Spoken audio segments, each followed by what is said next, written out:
C'est avec la Hammer qu'on découvre non seulement le cinéma d'horreur en France, mais les grands mythes du cinéma fantastique.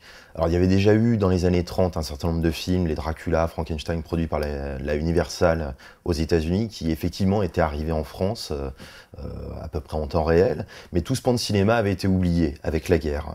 Ça n'avait pas eu un succès si énorme que ça, même s'il y a des cinéastes comme Marcel Carné à l'époque qui ont écrit des critiques absolument dithyrambiques, par exemple, du premier Frankenstein.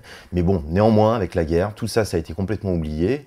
Et du coup, quand les films débarquent en France à partir de 1957, bah, c'est un vrai coup de tonnerre, parce que non seulement tout ce pan de cinéma n'était pas connu, mais même les sources littéraires de ce cinéma-là n'étaient pas vraiment arrivées jusqu'en France. Par exemple, Dracula de Bram Stoker, le roman, avait été édité dans les années 20 puis dans les années 30 dans une version tronquée qui faisait à peine une centaine de pages sur les 500 que compte le roman normalement.